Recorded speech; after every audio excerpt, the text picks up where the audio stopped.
Hello, everyone. It is about 3 o'clock, so we are ready to get started. Just as a reminder that your microphones are muted and cameras are shut off, but you can use the Q&A function to ask questions, and Laura will try to get those answered today. If there is something that we can't answer today, we will send a follow-up email to answer any questions. And following this webinar, you will receive a follow-up email with a PDF of the presentation, as well as a link to the recording. And we do not offer any CEUs for this webinar series.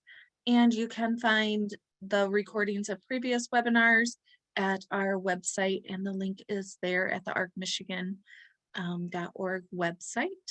And thank you again for attending our webinar, and I would like to introduce Laura from the BPHASA, and she will be our presenter today. Okay, go ahead, Laura. Thank you, Heather. Let me get our exciting presentation up here. All right. Okay. Well, welcome and thank you for coming to learn about the exciting world of IPOS training requirements. And there we go. So first thing, we will just do a real quick overview. So this presentation is really about trying to meet the IPOS training requirements that is available in your audits. It's part of credentialing. Every person that works with a beneficiary should have training in the person's plan of service. And so this is an overview of kind of how you can meet that criteria and what it all entails. So we'll go over kind of those basic requirements, who those trainers can be, some examples of what would be unacceptable evidence in a site review, what would be covered in the training that for that IPOS training to be involved, and then just some kind of generic documents that will give you kind of an idea of how that evidence is set up. They're not necessarily templates. They're not necessarily something that we're saying is department endorsed. It's just kind of to give examples so that you can kind of visualize what we're looking for. So basically, the credentialing requirement comes from our qualification chart. So for the non-professional or aid level staff, you'll see here that along with having specialized training, being able to perform basic first aid procedures, etc., the person must be trained in the beneficiary's plan of service. And you can see there that it also talks about who will provide that training. And that really the person should be able to know that they're going to be able to be trained and be able to deliver the service within their scope of practice, along with all the other requirements. So the basics of the IPOS training is that it must be done annually. So obviously each year, the plan of service needs to be updated every 365 days. So at least at that time where it's being updated, that training needs to be done again, or when there are addendums or a big change in the plan.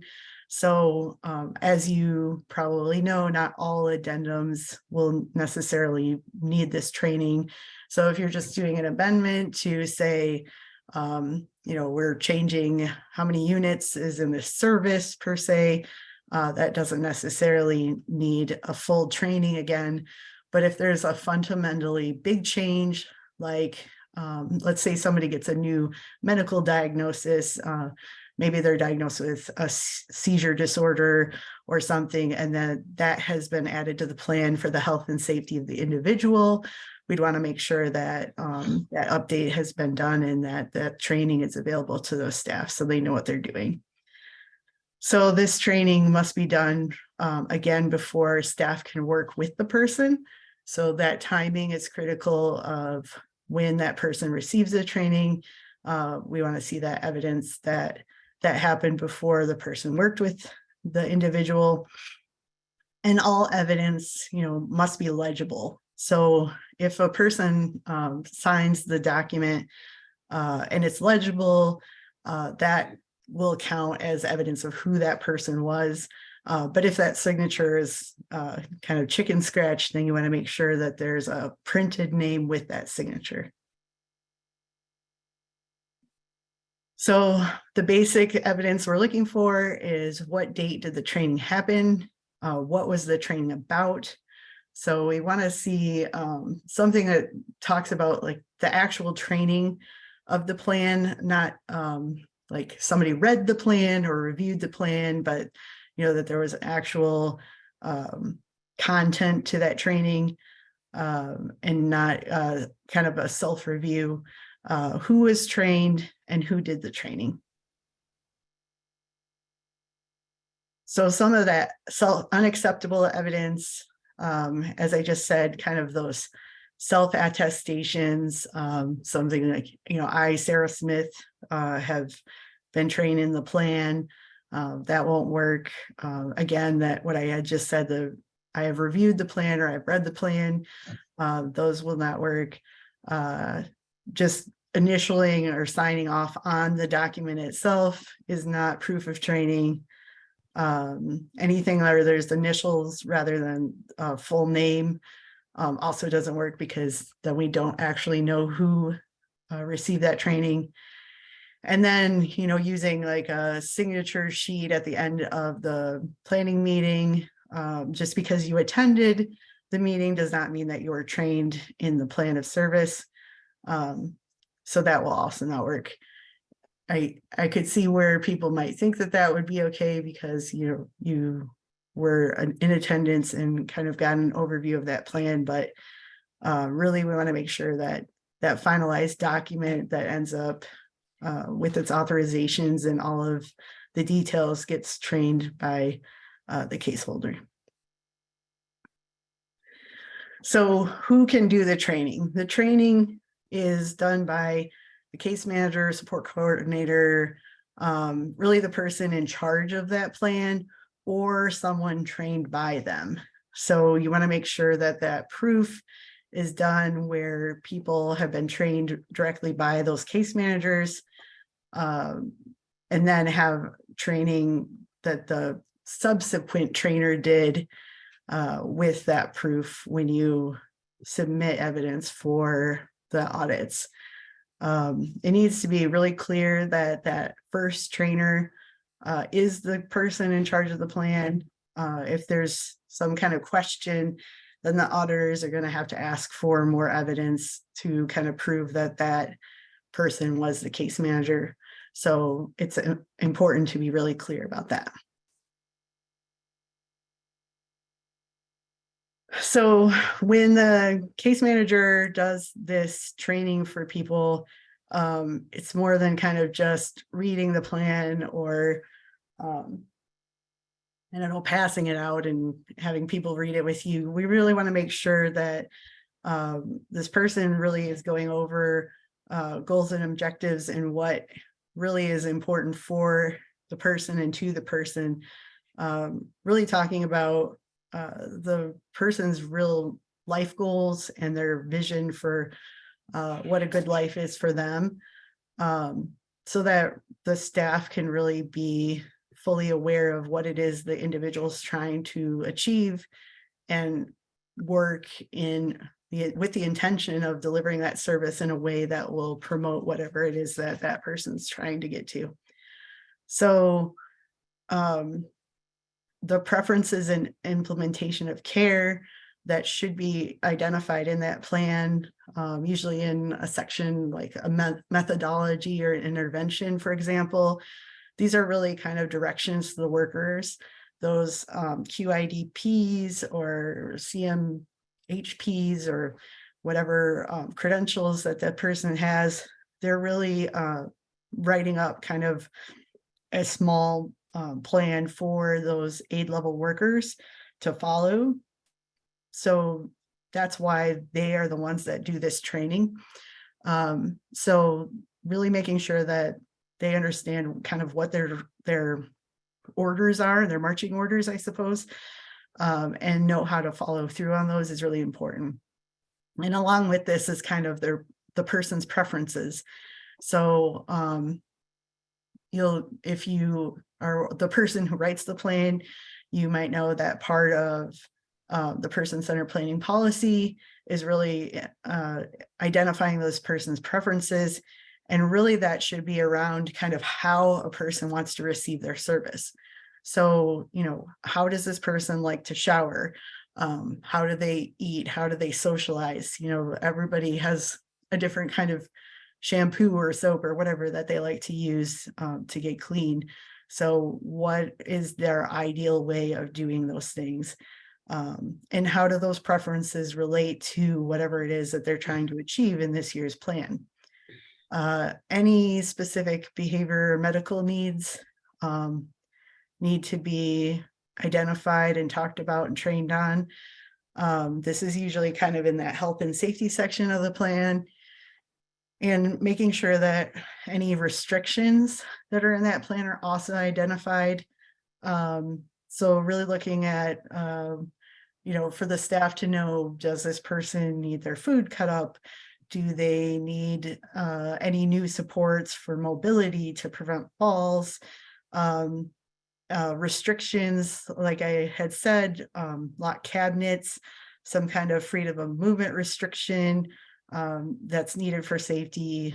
Like, what is that, and what is the plan to kind of get back to a place where those restrictions are no longer needed? If the staff don't understand what those are and how to get there, then they're not going to be able to really help promote kind of getting to a place where that person no longer needs restrictions. And then lastly, if a professional staff is not going to be available to teach or train on any kind of treatment plans that would go under that IPOS, doing an overview of, either a behavior treatment plan or maybe occupational therapy, nutrition, whatever that might be, not to do necessarily a full training, but to just kind of understand where those fit inside of whatever that staff person's responsibilities are in implementing that treatment plan. Real quick, I just want to remind everyone that the microphones are muted at this time. So if you do have a question, please use the Q&A function. The chat is disabled, but the Q&A is on. And if you're not able to use the Q&A, we may be able to unmute the mics at the end of the presentation. But if you have a question, please put that in the Q&A. Thank you, Heather. So as we go forward and look at our evidence, can you guys see this recording on thing in the middle of the screen right here? I don't know if you could, but it was annoying me. So some best practice things to look forward to when you're trying to make this evidence for the audits is to really try to avoid running logs. This is very, very common in group home settings where there are multiple staff that need to be trained. And it makes a lot of sense to, especially for those case holders, to do one training for multiple staff. But sometimes that means that there's staff that weren't there that day, maybe new staff came on, and then people get added onto that same document. This makes it very confusing as to, when did this person start working with the individual? Is this accurate? Were they actually trained on this day that is identified? So if you can use one document for each training, it's very helpful. We understand that it's, can get difficult to have a case manager go out multiple times or to have multiple documents, but it's just best practice to make things easier. if you can put the trainer's signature with the staff signature kind of next to each other, that's very helpful in making sure that there's kind of that one-to-one relationship. And then making sure that there's IPOS dates that are identified so that we know what time period is covered, and really doing those trainings well before that IPOS date starts. That start date is, if that makes sense. So if you can get everybody trained before that date even starts, then there's no question that those people were trained before working with that individual. So again, this is just a generic example. You can see that we have our date. So if you remember back to the 4 different things that are required in this documentation, we have the date, the person that was trained's name, what was trained, and the trainer name. And some other really important pieces to this to making it all work, again, is that the IPOS dates.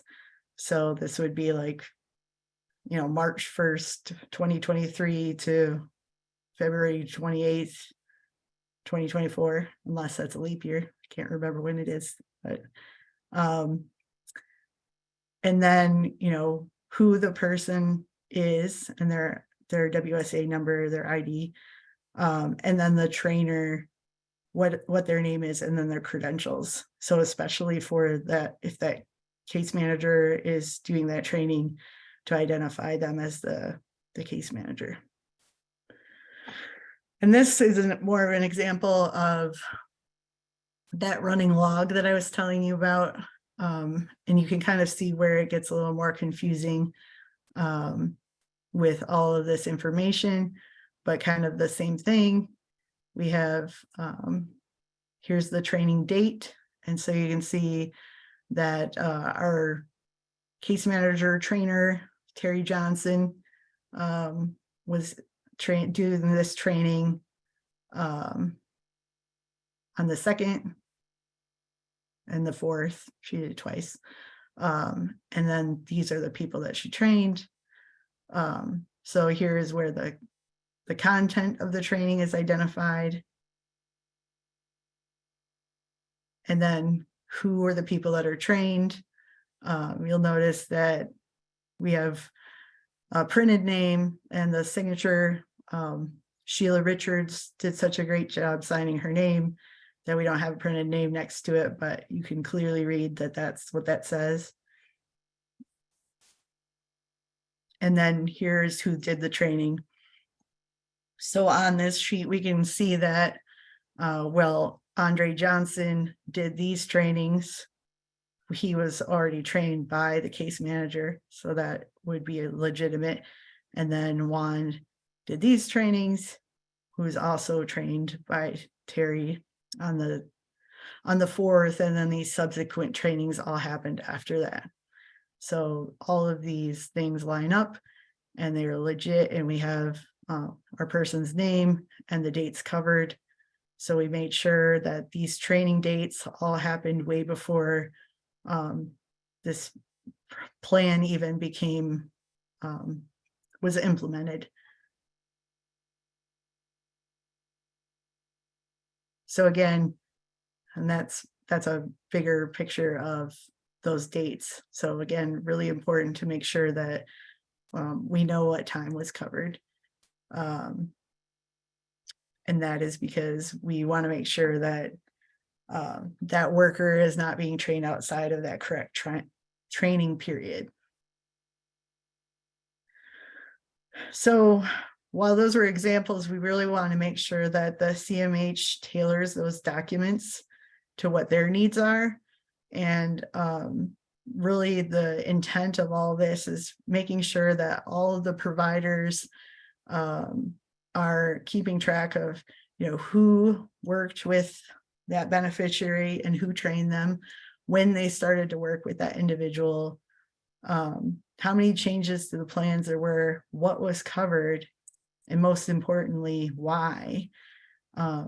we need to make sure that all of our providers are trained on and understand the plan so that the individual can reach their outcomes, to really understand what matters and drives the person, to know what to do when something goes wrong, and to prevent medical or behavioral crises, to promote quality services, and really to allow those staff to really be pivotal in improving that person's quality of life. So that's why we want that evidence, and to make sure that everything goes as smoothly as possible. And I think that is all on that. Is there anything that anybody would like to see again or has any questions about?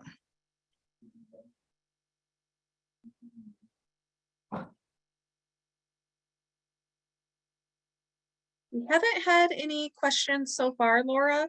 We are checking to make sure that our Q&A is, oh, look, and now we do have a question, sorry. That's okay.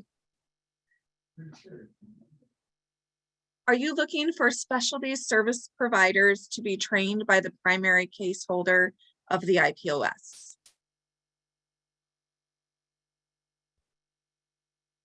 Which kind of specialty services, I guess? Okay, let's see if you could, if the person that asked that question, ABA, OT, PT, and speech. So the professional services, we need the A-level services. So if when we do the professional credentialing, the qualifications, this is not part of that evidence. The ABA techs are kind of that A-level of provider. So we do want to see that IPOS training for them. But the professional levels we're looking at, they're getting their training through receiving a copy of that plan. So we're not looking for that in the audit. Okay, thank you. And the next question is, when do the case managers train the provider on how to document? Ooh, that's a good question. I would think that would be, I think usually the CMHs come up with kind of their own, sometimes their own template, if the providers don't already have one. And I think that maybe the support coordinator, case manager would only train on that documentation if there's an issue. It's a good question, though. I don't know that it's necessarily that there's training on that documentation of how that happens. But if there are any problems where you're not maybe performing well in those audits, it might be a good time to maybe meet with a home manager or whoever at a provider agency would be available to kind of go over what would be there. I guess I should also mention that this would work the same in a self-directed arrangement. So that case manager or support coordinator would train the employer of record, which seems kind of odd, I think, because a little bit because they're, sometimes the person themselves. But once they're trained, then they can train their employees. So that would be a situation that it would probably be beneficial to do that training about documentation. And I would think that would go with, kind of setting up that arrangement to begin with, to make sure that they understand what we're looking for, what the requirements are. For the most part, I think a lot of the financial management service providers or the fiscal intermediaries have templates already made. But if they don't, then that might be something that the case manager and the person would work together to create. Thank you. And going back to the question about the ABA techs, BTs would have been trained on the behavioral plan, but just clarifying if they also need the IPOS training by the primary case holder. Yeah, they should be trained before they work with the person, which sometimes can be a little daunting because sometimes those ABA texts might change. Somebody might go on vacation, whatever, and they just need a replacement for a little while. Then you'd want to have a way to have that support coordinator, case manager go out and do a training for that behavior tech before they start working with that individual. Thank you, Laura. The next question, should there be a separate training document for each date training occurs? Yes. And like I said, it's best practice that you have like kind of the individual, but it's not necessary. So if you're training a whole group of people, it might not make sense to have one piece of paper for every single one. But it should be for each date that training occurs, just to keep things simple and concise. So, what exactly happened and when. I know that can mean more paperwork, but it just makes things a lot simpler. Thank you. Do certified peers need to be trained in the IPOS?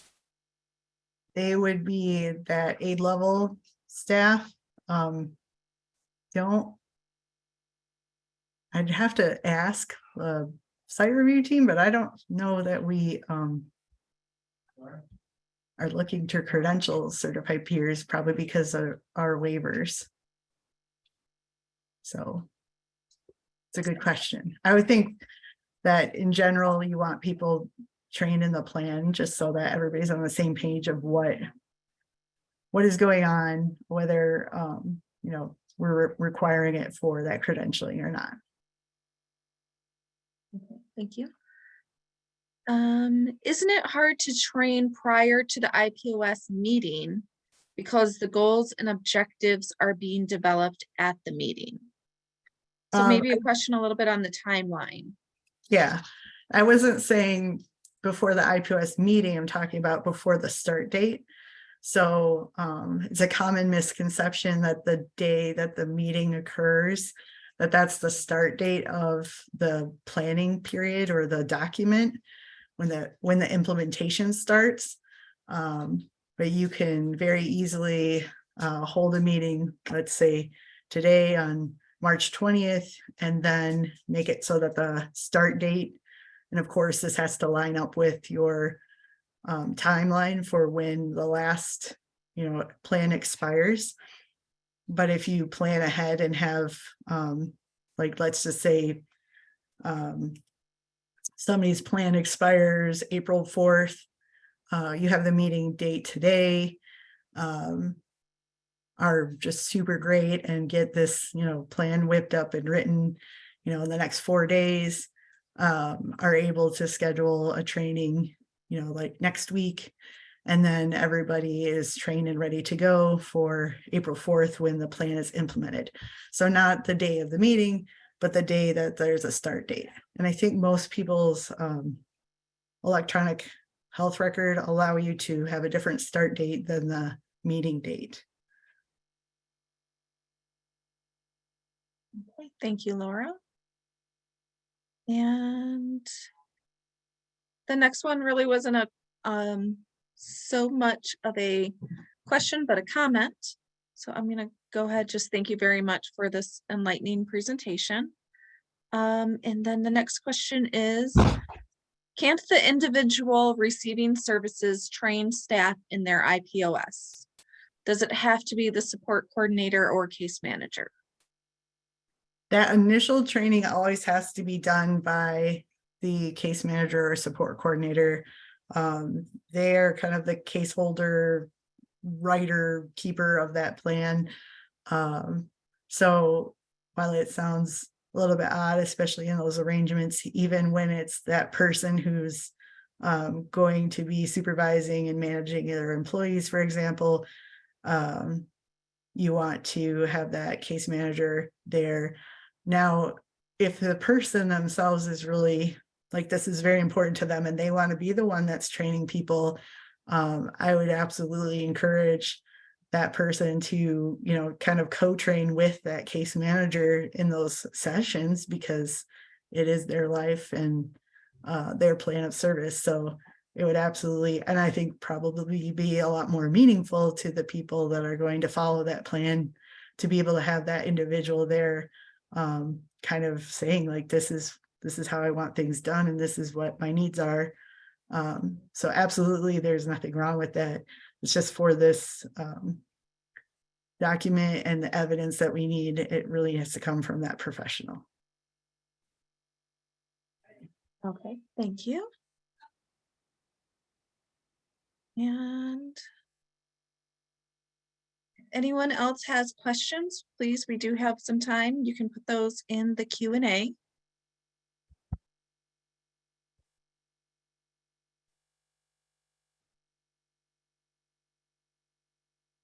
And if anyone wants, sorry, some questions, if we're not able to answer them live, we will be sending out some emails to follow up on any questions.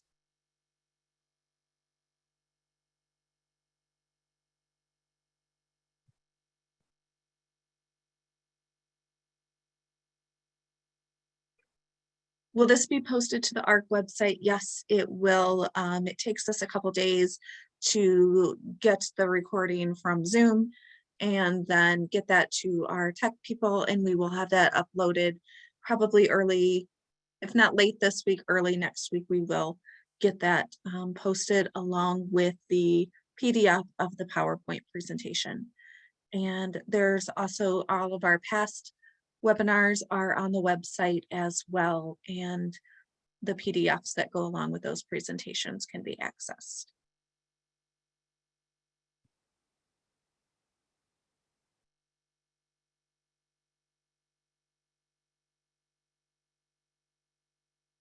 What is the website? Good question. Let me get that for you. It is on the ARC Michigan, which is arcmi.org. And then it is under the PCP tab, but I'm going to pull that up just to give you the actual website. So you can go to the arcmi.org, and then it is under the PCP Quality Improvement Project. And so that would be arcmi.org/project/PCPQI. And we do have some more questions coming in. What if the person served has a guardian and refuses to sign the new IPOS due to wondering or wanting a goal changed, etc.? And we have already trained staff on the new plan. Do we go out and retrain the staff again on the addendum plan? Again, if that is a substantial change that this person decided they wanted in their plan, and that training is needed because it's going to be a lot different than what that was initial training was, then that's okay.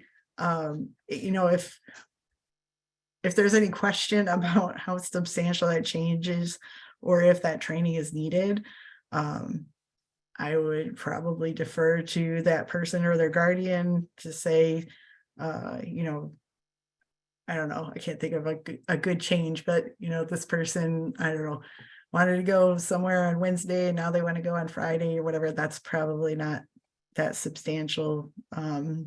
Just making sure that is dictated, I guess, to the staff so that they know what the change is. But to do a full training on it again is not necessary. Okay, and is there a list of 8th level staff or more specific description? Is it a level of staff's education, such as less than a bachelor's level? Mainly the staff, the 8th level staff are really, we're talking about our CLS workers, supported employment workers, those behavior techs, respite. So I can't, I don't want to say like below bachelor's, because sometimes we have people that are in that aid level that actually have bachelor's degrees, et cetera. But basically when we do our credentialing, we're looking for, we split up between the professional and the non-professional staff. So really those kind of non-professional, basically if you don't have a license in whatever your field is, for the most part, that's a pretty good indicator of, if that's a non-professional staff, an aid level staff.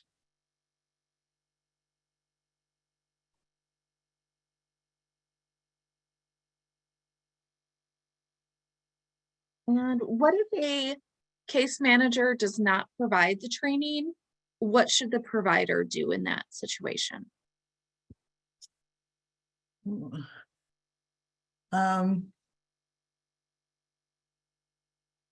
I would think that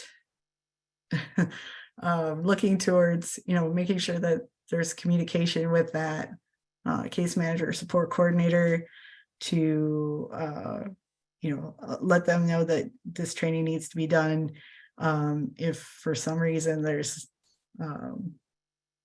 just a defiance, I guess, to do it, like being able to speak with that person's supervisor, just, it's something that needs to be done for making sure that people are qualified and able to provide those services. So it is pretty important to be able to go ahead and deliver services. So not only are there ramifications for that provider, but that case manager themselves, because they would be potentially becoming a barrier to those services being delivered, which is not something that the CMH wants to be responsible for.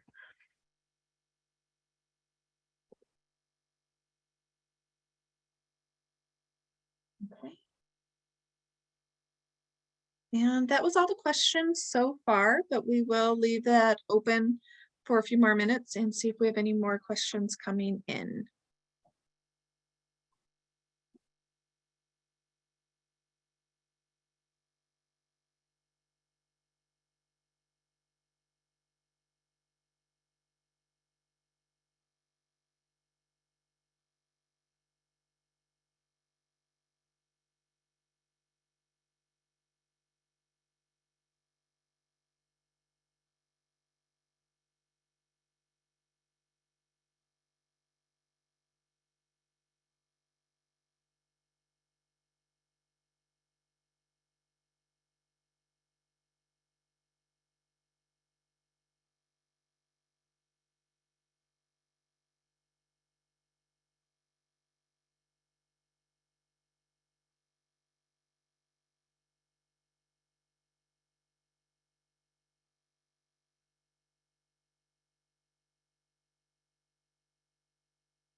I don't see any other questions coming in.